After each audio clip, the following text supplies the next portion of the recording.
Bonjour à tous et bienvenue dans Automoto, épisode 23 de la 48e saison. Aujourd'hui, nous accueillons ce qui est sans doute la voiture la plus ambitieuse du moment puisqu'elle veut carrément révolutionner le monde automobile. Hyundai a mis absolument tout ce qu'il avait dans cette Ioniq 6. Un confort de Mercedes, des accélérations de Porsche, une autonomie de Tesla, le tout enrobé d'un design de navette spatiale. Alors, est-ce que cette voiture est si extraordinaire que ça? Nous allons la tester en compagnie de Jérôme Chon pour voir effectivement si elle est autant révolutionnaire que l'annonce Hyundai, parce que, d'après ce que l'on entend un peu partout, toutes les voitures dans quelques années devraient ressembler à ça une nouvelle fois. Bienvenue à tous, voici le sommaire. Ce dimanche matin, on vous fait découvrir les 1001 vies d'une moto. Les pièces d'occasion au recyclage, le monde du deux roues, vous allez le voir, est en avance. On essaie pour vous le Range Rover Sport qui devient hybride rechargeable. Ok, mais conserve-t-il son esprit sportif? On vous emmène au volant des Lamborghini Countach, Diablo, Murcielago et Aventador, grand format pour vivre de l'intérieur la fabuleuse épopée du V12 Lambo.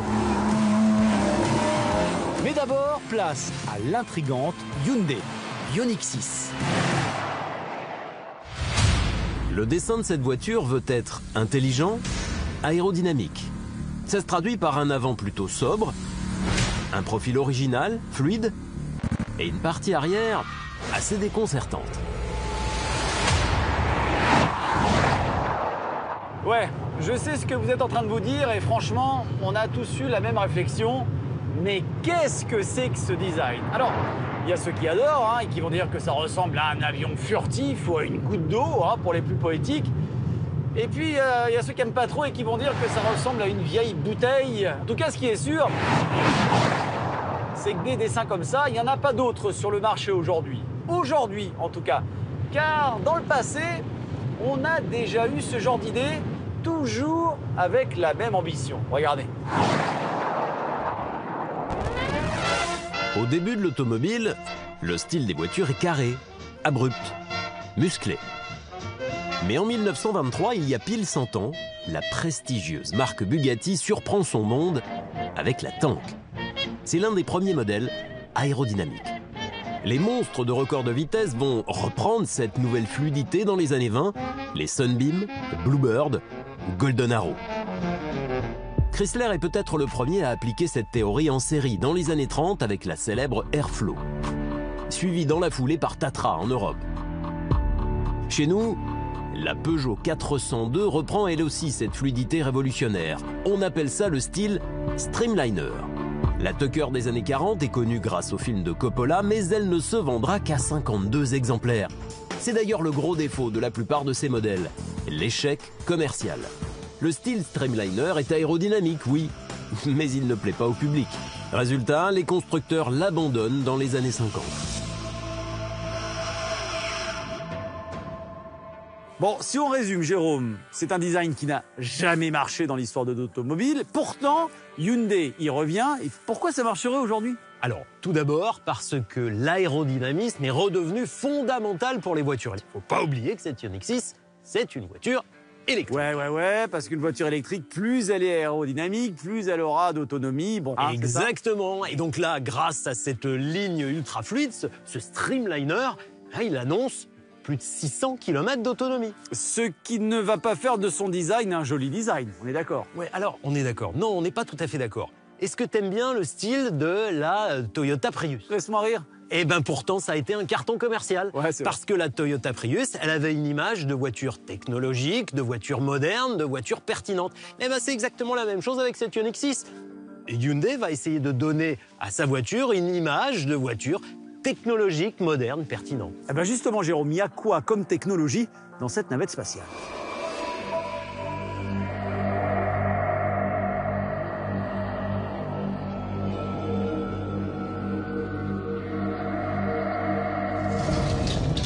Tiens, par exemple, il n'y a pas de rétroviseur, ce sont des caméras à la place. Ouais. Et puis? Regarde, il y a des volets qui peuvent être fermés ou ouverts. C'est pour refroidir plus ou moins la batterie. Là aussi, quand c'est fermé, c'est plus aérodynamique. D'accord. Regarde, évidemment, de côté, les poignées de porte, elles se rangent dans la carrosserie. Là encore, pour être plus aéro. C'est un peu comme Tesla, ça. Hein. Oui, mais tout ça cumulé, ça permet d'avoir des performances aérodynamiques meilleures qu'une Tesla. L'aérodynamisme, ça se mesure de deux façons. Le CX et le SCX. Le CX de la coréenne, c'est le même qu'une Tesla. Ouais. Le SCX, c'est carrément le meilleur du monde pour une voiture de série. C'est quand même assez remarquable. Et puis j'imagine que c'est super écolo, ça aussi. Hein. Alors oui, t'as raison d'en parler. Regarde, tu vois ces peintures là pour les bas de caisse, Ouais. elles sont faites à base de pneus recyclés. Ouais, Regarde à bon, l'intérieur, c'est bien, là ça. aussi. Là, par exemple, le dessus du tableau de bord, il est fait avec des fils de canne à sucre. Les sièges, soit ils sont en tissu, et là, c'est carrément des bouteilles en plastique recyclées, on le connaît, soit c'est du cuir, comme ici, et là, le cuir est tanné, mais sans dérivé de pétrole. Et puis, évidemment, les tapis de sol, ça, on finit par s'y habituer, ils sont faits en filets de pêche recyclés. Les fameux filets de pêche. Ouais, alors évidemment, en plus, il y a l'affichage tête haute, des écrans géants, les feux Matrix, 4 roues motrices, 325 chevaux. Ouais. Bon, on a compris, Jérôme, c'est un truc technologique hyper avancé, mais est-ce qu'il y a encore ce qu'on recherche dans une voiture? Moi, je sais pas, un confort, une tenue de route quand même. On va aller vérifier ça, non? C'est essentiel, oui, je suis Quand d'accord. même. Alors attends, avant toute chose, je voudrais accélérer à fond. Comment? Ouais, écoute, pas mal. Bon, 325 chevaux, hein, c'est ça, hein? 325 chevaux, ça veut dire qu'elle fait le 0 à 100 en 5 secondes. C'est bien, hein? C'est bien parce que c'est 1 seconde 2 de mieux qu'une Golf GTI. C'est même mieux qu'une Ferrari Testarossa des années 80, tu sais. Oui, si tu remontes dans le temps, c'est mieux qu'une calèche. Oui, non, mais je dis ça parce que je voudrais qu'on se rende compte des performances offertes Ouais, par c'est les vrai, voitures c'est électriques aujourd'hui. C'est quand même assez exceptionnel, 0 à 100 en 5 secondes. Bon, enfin, d'un autre côté, on sait qu'une voiture électrique, ça accélère fort, Jérôme. Mais est-ce que ça se comporte vraiment comme une sportive? Est-ce que ça tourne comme une sportive? Ouais, parce que c'est lourd, c'est ça que tu vas me dire. Bah oui. C'est vrai que ça fait 2100 kilos. Bah écoute, regarde là. Hop. T'as vu? Ça s'ouvre pas, très peu. Bon, centre de gravité très bas, hein, Comme forcément. toujours avec Ouais. les voitures électriques. Et c'est d'autant plus remarquable que je trouve que le confort de suspension est bon. Ah ouais, là, on est sur nos pavés, ouais, c'est bien, hein. Alors on sent juste un peu plus les petites irrégularités, ça c'est juste dû aux pneus, parce qu'en fait on a des pneus de 20 pouces, on sait que c'est des pneus plus sportifs que les pneus de 18 pouces, donc elle est encore plus confortable à mon avis avec les 18 pouces. Daddy, daddy, if you wanna drop the attic, give me love, give me Fendi, my Balenciaga. Jérôme, on a choisi de mettre cette fameuse Ioniq 6 à côté de cette Ioniq 5 parce que, aussi surprenant que cela puisse paraître, ce sont les mêmes voitures. Même moteur, même châssis, même puissance, même batterie. C'est incroyable quand même ce que les designers arrivent à faire. En revanche, beaucoup plus grande voiture, hein, cette Ioniq 6, donc je suppose que ça profite aux passagers à l'arrière. Oui, elle est beaucoup plus grande, 20 cm de plus en Ouais. longueur, 4,85 m, oui, c'est une très grande voiture. Et la réponse à ta question, c'est non. Ah bon Ça ne profite pas aux passagers. Regarde, il y a 2 cm de moins en hauteur pour le conducteur. Et il y a carrément 4 cm Ah ouais. de moins en hauteur derrière. Là, ça devient vraiment important. Même pour moi, c'est limite.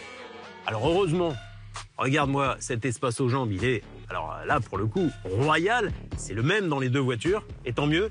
Mais malheureusement, au détriment du coffre. Ouais, parce que cette ligne Streamliner, forcément, ça te fait perdre de l'espace. Ouais, exactement. Il y a 130 litres de moins dans le coffre de cette 6 que dans le coffre de cette Ioniq 5. Quand même l'équivalent de ces deux valises. Donc ça fait beaucoup. Donc cette fameuse ligne Streamliner, elle n'a pas que des avantages. Hein. Ouais. Et pourtant, ce style semble vraiment de retour. La Ioniq 6 est la première. Mais voilà ce qui arrive. Le concept Mercedes EQXX utilise ce style. Ça lui permet d'annoncer plus de 1000 km d'autonomie. Bon, c'est un concept, mais il annonce un CX de 0,17, encore plus bas que les 0,21 de la Hyundai.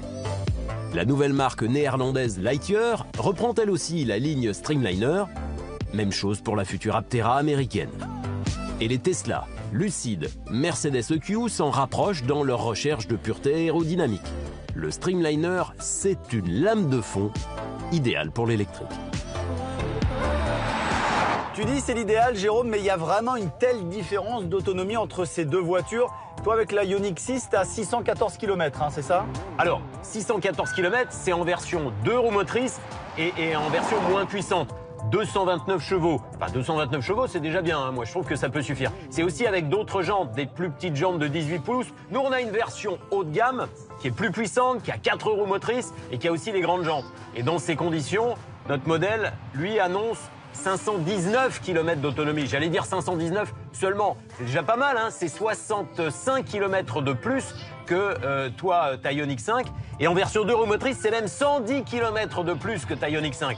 C'est quand même incroyable, Jérôme, que le design, seulement le design d'une voiture provoque une telle différence hein, sur cette histoire d'autonomie. Hein. C'est fou. Ouais, c'est fou.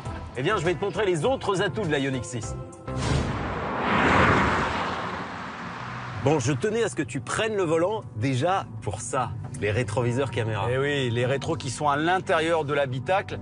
Bon, au début, c'est un peu perturbant parce qu'on va forcément regarder à l'extérieur. Oui, on regarde la caméra au lieu de regarder l'écran. Voilà. Je pense que c'est un coup à prendre. C'est un coup à prendre. En revanche, j'ai l'impression qu'ils sont pas si grand angle que ça, ces rétros. Oui, en fait, caméras, hein. l'angle mort est toujours présent. Mais pourquoi? Mets ton clignotant.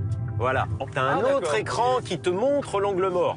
Ouais, là, il faut regarder à deux endroits différents. Bon, je sais pas. On va dire que c'est un coup à prendre. On a des écrans partout, mais bon, voilà, c'est un coup à prendre. Et dis-moi, Jérôme, c'est quoi ces petits points là, ces petites loupiottes là? Alors ça, c'est quand tu recharges la voiture, ces diodes s'allument pour dire l'état d'avancée de la recharge. Donc tu peux voir de l'extérieur si ta voiture charge bien ou charge pas bien. Appuie sur le mode de conduite. Là, tu vois, ça clignote en blanc, ça veut dire que tu es en normal. Ouais. Encore une fois, ça clignote en rouge, ça veut dire que tu es en position sport.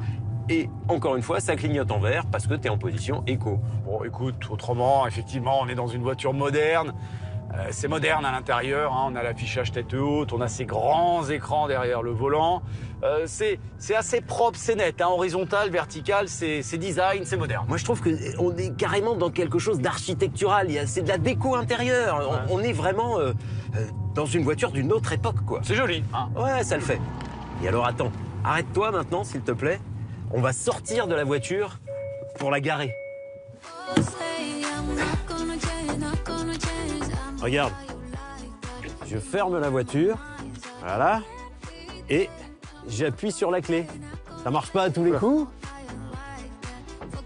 C'est assez lent. Ouais, c'est ça en ville avec des conducteurs un peu pressés derrière toi, pas sûr que ça marche à tous les coups, hein. Ah ouais, t'imagines à Paris. Oui. Tu vas te dépêcher, oui. Bon, après, c'est vrai que c'est impressionnant. Oh, c'est marrant, c'est marrant. Bon, et dis-moi, ce concentré de technologie sur 4 roues, ça coûte combien, là? Alors, ça commence à 52 000 € avec les 614 km d'autonomie, hein, donc c'est bien. Nous, on a un modèle haut de gamme qui fait 67 000 € parce qu'il y a 4 roues motrices et un moteur plus puissant. Et dis donc, t'es 10-12 000 € plus cher qu'une Tesla, non, à peu près, non? Alors, c'est marrant parce que les Tesla viennent juste de baisser en tarif de 9 000 à 15 000 €. Ouais. Elles viennent de baisser. Avant, c'était juste au niveau d'une Tesla. D'accord. Maintenant, en effet, c'est plus cher. Bon, il n'y a pas de bonus hein, non plus, il n'y a pas de bonus Évidemment. écolo.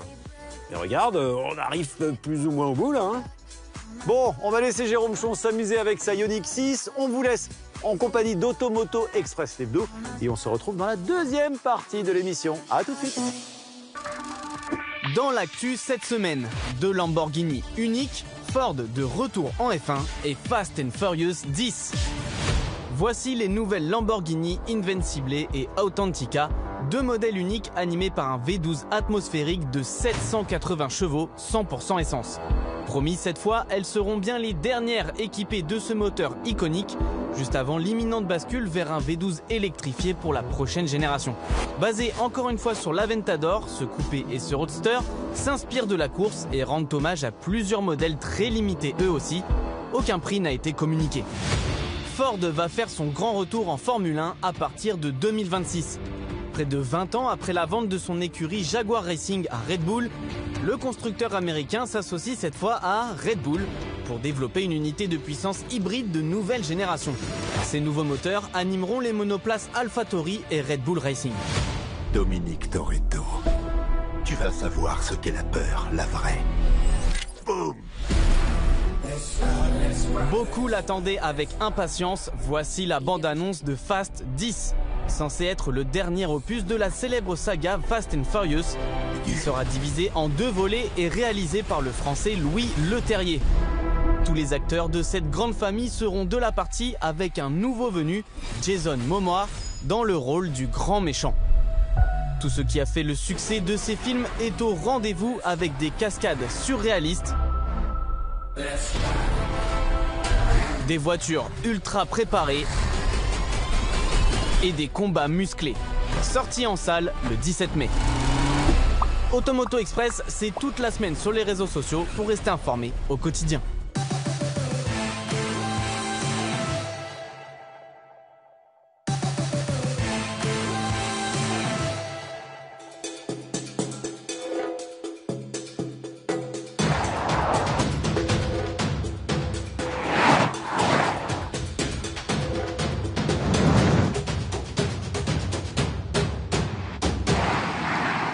Retour dans Automoto, bienvenue si vous venez de nous rejoindre. Nous sommes toujours avec cette surprenante Hyundai Ioniq 6 et son design si particulier qui pourrait bien d'ailleurs devenir la norme dans quelques années en termes d'aérodynamisme. Allez, tout de suite, place au rendez-vous moto de la semaine et vous allez le voir, Bader Benlekal ne va pas vous parler d'une nouveauté, non, mais plutôt de nos bonnes vieilles motos, les anciennes, les classiques usées ou cassées.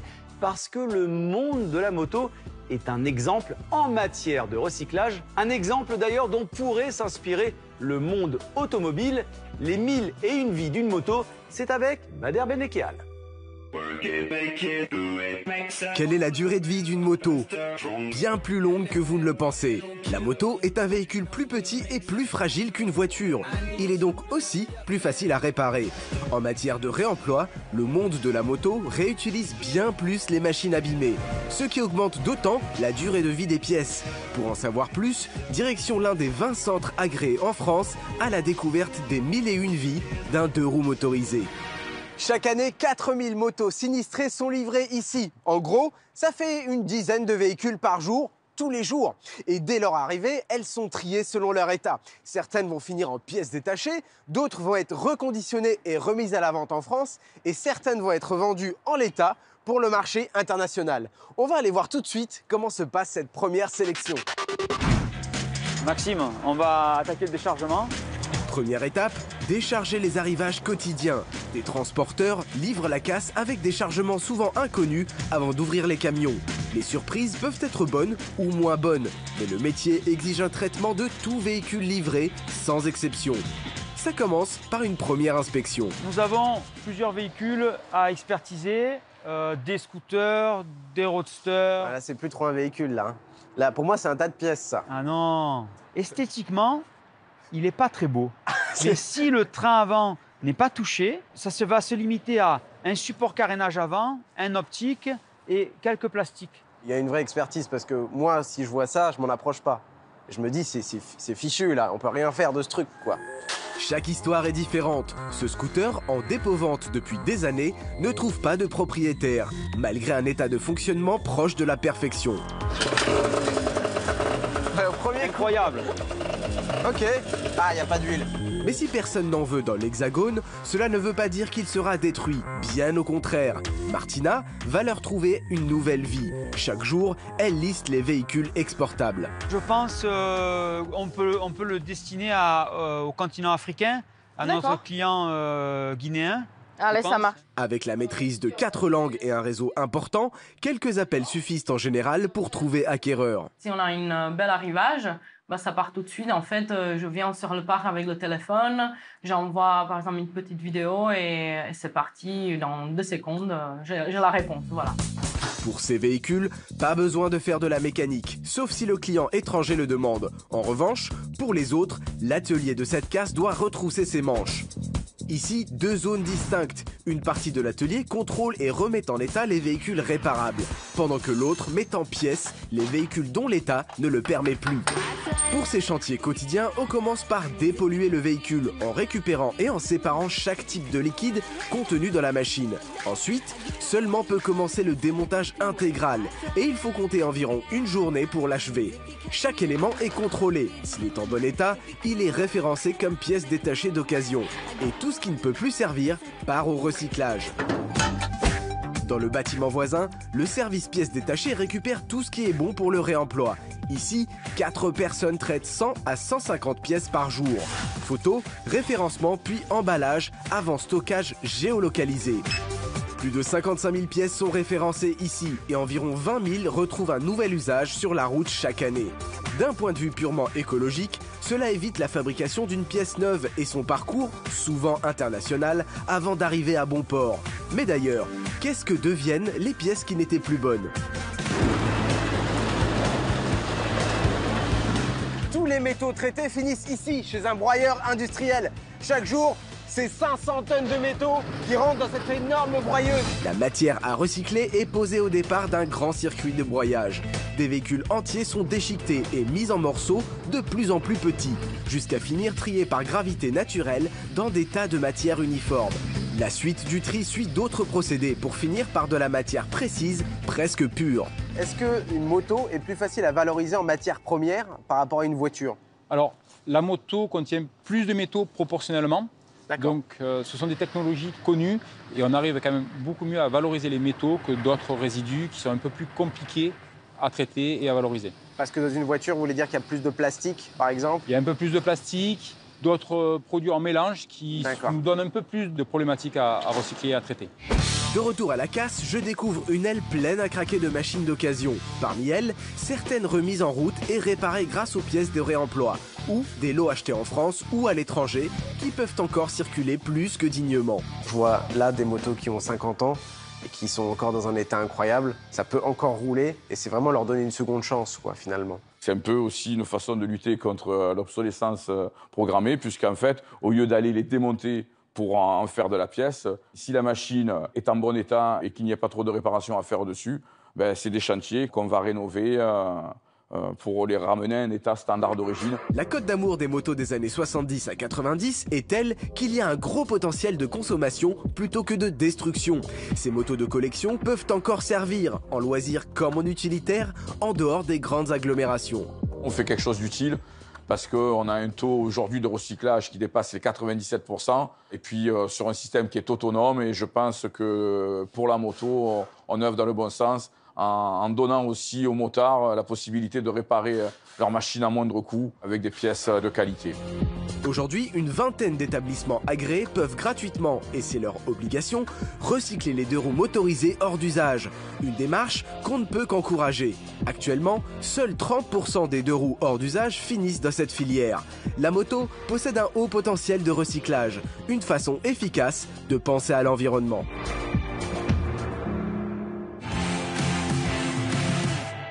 Allez, on passe tout de suite à l'essai de la semaine avec le tout nouveau Range Rover Sport qui, à cause des normes anti-pollution, a dû passer par la case hybridation. Alors, est-ce que ce tour de passe-passe technologique nuit à la philosophie du Range Sport? Réponse à Madrid, en Espagne. C'est parti. Alors lui, c'est le petit chouchou chez Land Rover. Baroudeur comme un Defender, plus grand qu'un Evoque et moins ostentatoire que son grand frère, le Range Rover classique. Voici donc le Range Rover Sport, troisième du nom.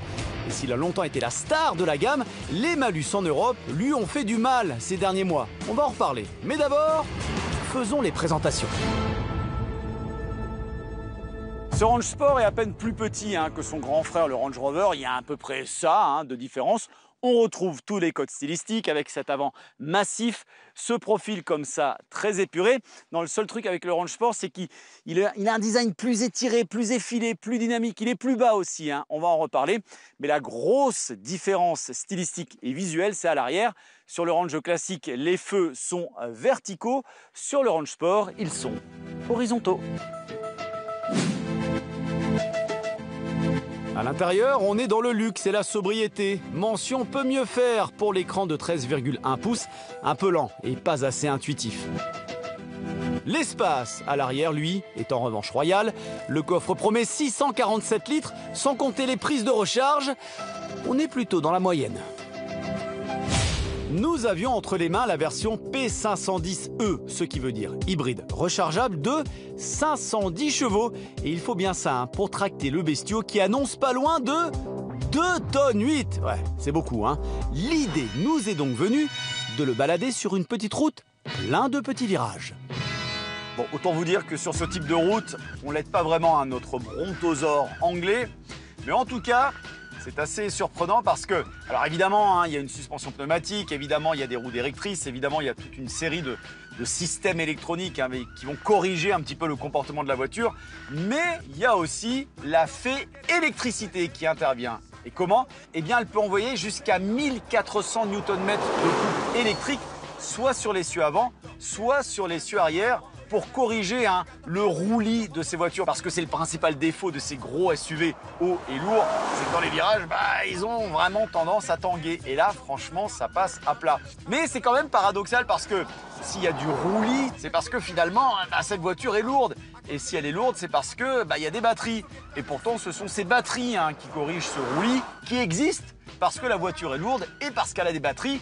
Ces batteries qui, encore une fois, corrigent ce roulis qui existe parce que la voiture est lourde et qu'elle a des batteries. Bon, vous avez compris l'idée. C'est un petit peu le serpent qui se mord la queue. Mais en tout cas, vu l'énormité de ce Range Sport, ça fonctionne plutôt bien.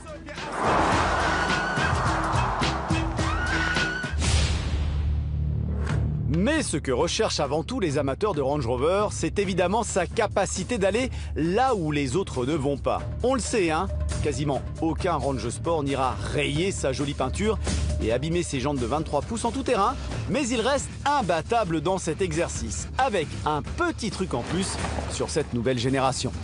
Vous connaissez tous le régulateur de vitesse adaptatif qui va vous permettre, notamment sur autoroute, de gérer automatiquement la vitesse de votre véhicule selon les voitures qui sont notamment devant. Eh bien, Land Rover a adapté cette technologie pour le tout-terrain. Vous allez choisir la vitesse à laquelle vous voulez évoluer et le confort dans lequel vous voulez rouler. Et ensuite, ce Range Rover Sport va analyser le terrain comme s'il analysait finalement d'autres véhicules sur l'autoroute. Et il va vous offrir la meilleure conduite possible en montée, en descente, sur le plat, quel que soit le terrain sur lequel vous évoluez. Regardez, je ne peux pas vous donner meilleur exemple. J'ai les deux pieds sur le tableau de bord, je ne freine pas, j'accélère pas. C'est la voiture qui décide absolument de tout. Vous, en fait, vous n'avez finalement qu'à gérer le volant. Vous pouvez même, si vous voulez, augmenter un petit peu la vitesse, si vous trouvez que ça ne va pas assez vite. Et la voiture va, encore une fois, s'adapter toute seule. Vous savez ce que vient d'inventer Land Rover, là? La conduite semi-autonome, mais en tout terrain. Et puis attendez, petit plus, vous pouvez même faire l'exercice en 100% électrique en appuyant sur ce petit bouton EV ici. Pas mal, non?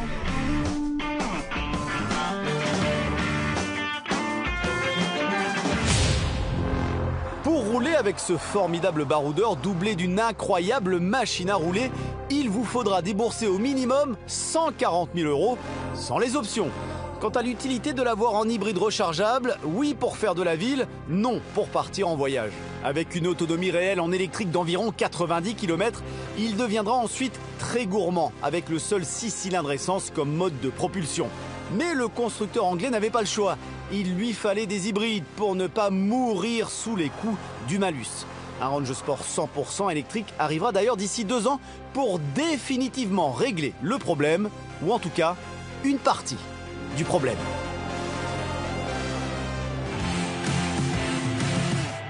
Allez, tout de suite, Automoto continue avec le grand format de la semaine. C'est parti! À l'heure où Lamborghini a décidé de dire adieu à son traditionnel V12 avec l'Invincible et l'Authentica, 2 modèles uniques, nous avons décidé de rendre hommage à ce moteur à travers les plus beaux modèles du constructeur transalpin.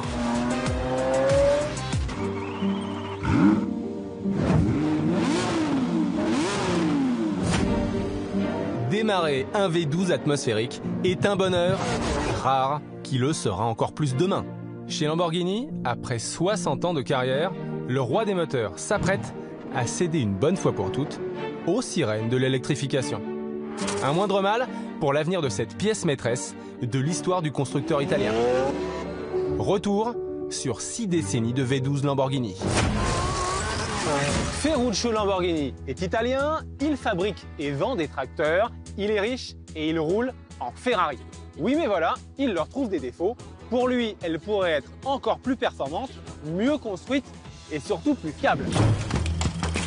Nous sommes au début des années 60, Ferruccio décide de concevoir sa voiture de sport parfaite. Il charge alors Giotto Bizzarini, tout juste viré de chez Ferrari, de concevoir le moteur idéal, un V12 à aspiration naturelle bien sûr, la plus noble des motorisations. Le V12 Bizzarini est né, sa cylindrée 3,5 litres et il développe 360 chevaux sur banc. Mamma mia! En réalité, Giotto Bizzarini, il a conçu un vrai moteur de Formule 1, pas vraiment adapté à une voiture de route. Et c'est finalement Paolo Tanzani, tout jeune ingénieur italien à l'époque, qui rendra ce moteur plus civilisé et compatible avec une production à grande échelle. La première A automobili Lamborghini, la 350 GT, sort en 1964. Et sous le long capot avant, son V12 délivre au final 280 chevaux. Pari gagné pour Ferruccio, il vient de contester la suprématie de Ferrari. La 350 GT est à peine produite que Ferruccio Lamborghini entend frapper encore plus fort. Et il va y arriver en 1966 avec la Miura. Sous le capot, on retrouve le fameux V12 Bizzarini porté à 4 litres de cylindrée, en centrale arrière et positionné transversalement, ce qui est totalement révolutionnaire à l'époque. C'est pour la Miura qu'a été inventé le terme supercar.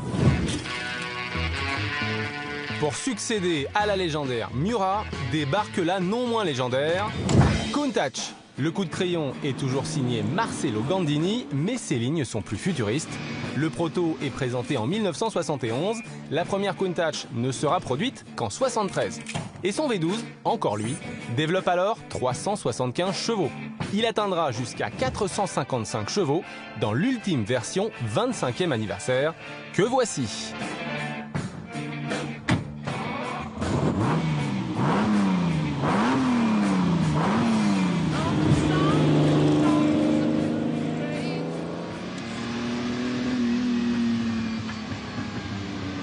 Alors le moteur, il cube 5 litres d'eau et il développe 455 chevaux. C'est pas monstrueux, mais honnêtement, je vous garantis que ça suffit.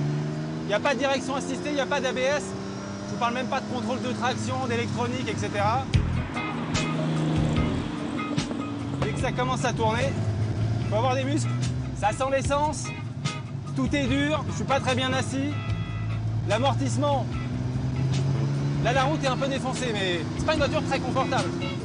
Et un V12 d'ailleurs, pourquoi c'est si bien? C'est cette onctuosité. Comme quand vous mangez une belle mousse au chocolat italienne, vous voyez? Le moteur est d'une rondeur incroyable. Il n'y a pas d'à-coup, c'est pas brutal, c'est très linéaire. Écoutez ça.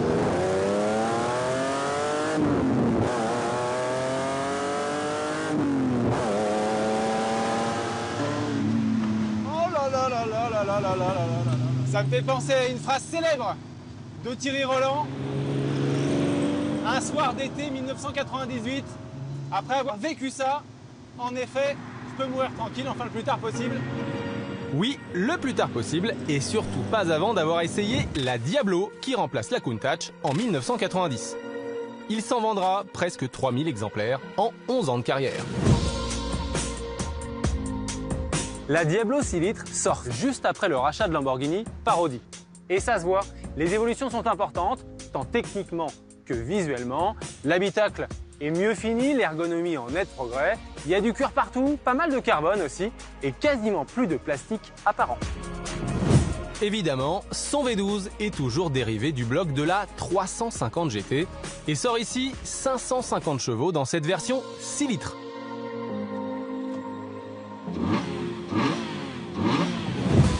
Et comme dans la Countach, il prend des tours. Et ça les prend très facilement.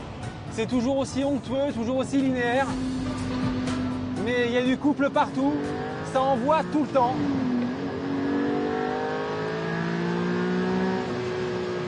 La Diablo est une bête sauvage qu'il faut dompter. Heureusement, elle a su évoluer avec son temps. La direction assistée sur la Diablo, elle débarque en 1993. L'ABS, beaucoup plus tard, en 1999.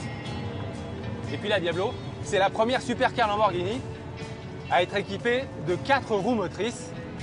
Pas d'électronique là-dedans, un visco-coupleur qui envoie jusqu'à 30% du couple sur les roues avant si les roues arrière se mettent à patiner. C'est rudimentaire, mais croyez-moi, ça aidait. Surtout sur la pluie.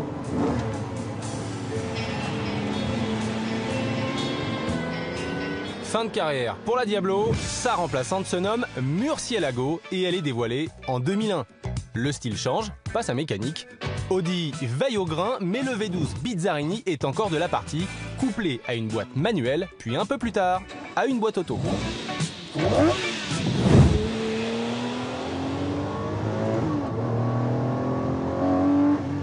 Quand elle sort en 2001, la Murcielago reçoit la transmission intégrale de la Diablo, exactement la même, celle qu'on vient d'essayer.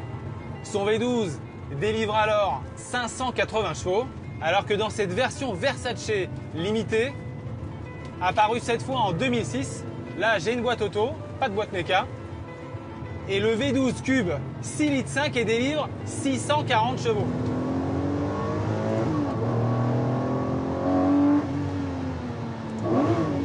Et donc un V12, on l'a dit, c'est onctueux, ça prend des tours, mais ça fait du bruit aussi. Les changements de rapport sont pas très rapides.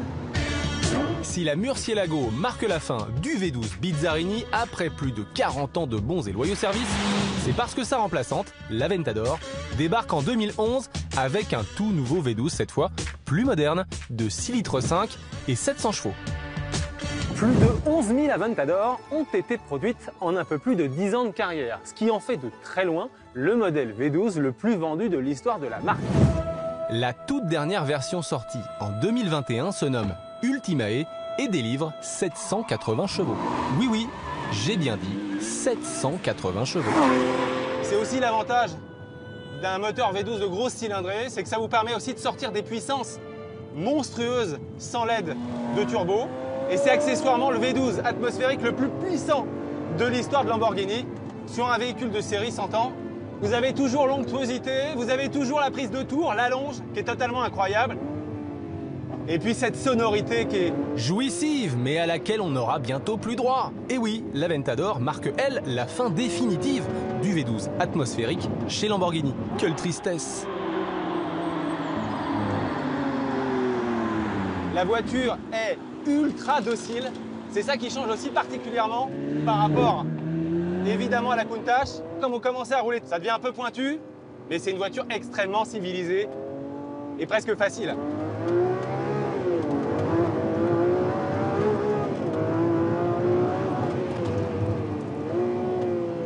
Pour rappel, c'est 2 secondes 8 de 0 à 100 km/h et 355 km/h en pointe.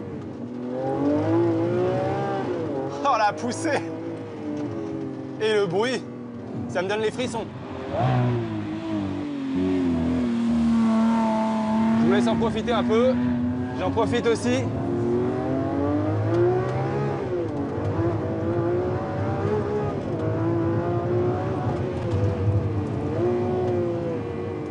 C'est indécent.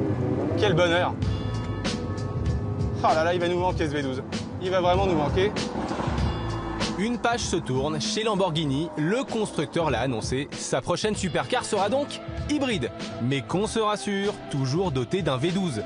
Comme la très exclusive Sian, présentée en 2019 et dont le V12 était déjà assisté par un bloc électrique de 34 chevaux. La remplaçante de l'Aventador sera dévoilée dans les semaines qui viennent, l'occasion parfaite pour la marque italienne et son indissociable V12 de dignement fêter leurs 60 ans. Buon compleanno! Allez, tout de suite, vous avez rendez-vous avec Téléfoot. Grégoire Margoton à 2 jours du choc entre le PSG et le Bayern en Ligue des Champions. Nous, on se retrouve la semaine prochaine dans Automoto. Portez-vous bien. Ciao.